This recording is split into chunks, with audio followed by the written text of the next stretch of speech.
তেল শুধু মহান সংসদে এত পরিমাণ তেল এখানে অপচয় হচ্ছে, বাইরের তেল অলরেডি খুঁজে পাওয়া যাচ্ছে না। মাননীয় স্পিকার, যারা বহু বাধা বিপত্তিকে উপেক্ষা করে আমাকে তাদের পক্ষ হয়ে তাদের অধিকার আদায়ের জন্য আজকের এই মহান সংসদে কথা বলার সুযোগ করে দিয়েছেন।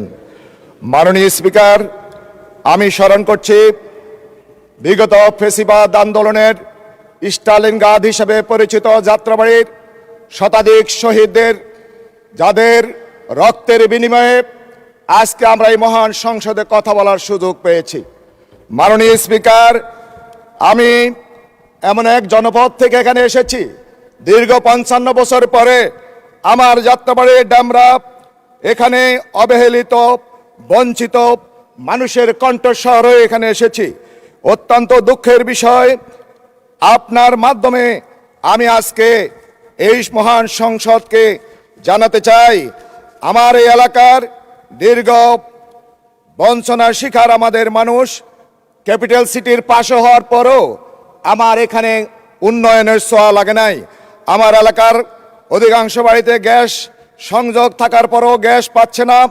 দীর্ঘ 30-40 বছরের পুরনো জরাজীর্ণ লাইন হওয়ার কারণে আমার এখানে মায়েরা দুপুরে খাবার রাতে খেতে হচ্ছে, রাতের পাক রাত 2টাতে করতে হচ্ছে, এবং রমজানের মতো সব সময় সেহরি খেতে হচ্ছে। মাননীয় স্পিকার, এই এলাকার খালগুলো বেদখল হয়ে যাওয়ার কারণে অতিবৃষ্টি অথবা অনাবৃষ্টি সকল অবস্থায় জলাবদ্ধতা সৃষ্টি হয়েছে।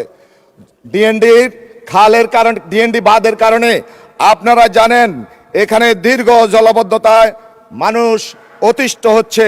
কাঁচা রাস্তা চলাচলের অনুপযোগী, ছাত্র শিক্ষক শ্রমজীবী মানুষ এখানে চলাচল করতে পারছে না।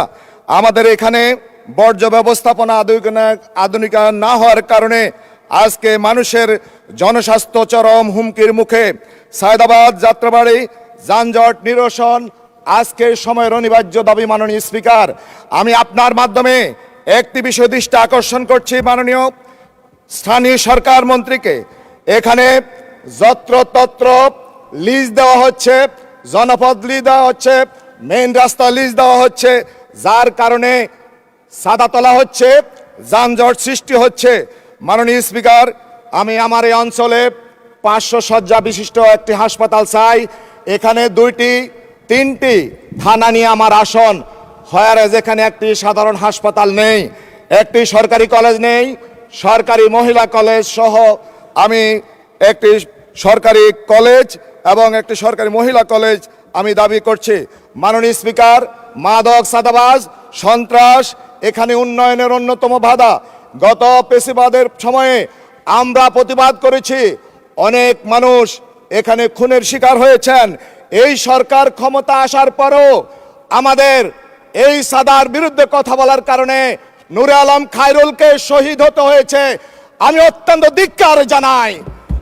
সম্মানিত মাননীয় স্পিকার, আমি শিক্ষা প্রতিষ্ঠানগুলোর আজকে যে জরাজীর্ণ অবস্থা, সাথে সাথে শিক্ষার মান, দুর্নীতি এখানে আকণ্ঠ নিমজ্জিত। আমি আপনার মাধ্যমে মাননীয় শিক্ষামন্ত্রীর দৃষ্টি আকর্ষণ করছি, যেখানে 72 জন শিক্ষক দরকার সেখানে 142 জন শিক্ষক কিভাবে থাকতে পারে? মাননীয় স্পিকার, আমরা মনে করি উন্নয়ন কোনো দলীয় বিষয় নয়, উন্নয়ন হচ্ছে মানুষের অধিকার এবং আমার এলাকার জনগণের অধিকার। মাননীয় স্পিকার, আপনি জানেন অন্যায়ের বিরুদ্ধে ভূমিকা রাখার কারণে আমাকে 853 দিন জেলে যেতে হয়েছে, 9 বার জেলে যেতে হয়েছে। আপনি অ্যাটর্নি জেনারেল ছিলেন, আপনার দপ্তরের মাধ্যমে আমার অনেক মামলা আমি মুক্তি পেয়েছি। মাননীয় স্পিকার, আমি মনে করি এর মাধ্যমে দ্বিতীয়বার যেন আর এই ধরনের ফেসিবাদের মুখোমুখি না হই, এই কারণে আমাদের গণভোট।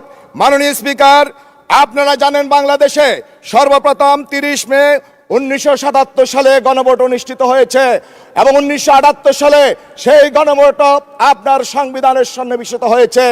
বিএনপি গণভোট শুরু করেছে, আর 2026 সালে বিএনপি আজ গণভোট অস্বীকার করছে। মাননীয় স্পিকার, আমাদের মাননীয় স্বরাষ্ট্রমন্ত্রী বলেছেন গণভোট তো বৈধ।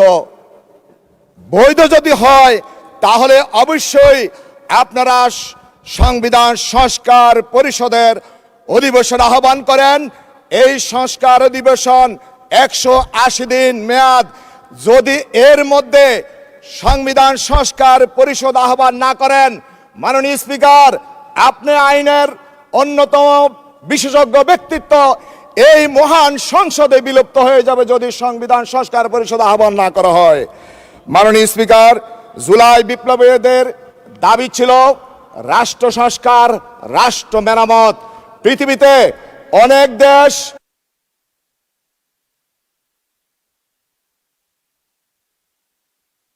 ধন্যবাদ। মাননীয় সদস্য একটু থামেন। মাননীয় সদস্য একটু থামেন।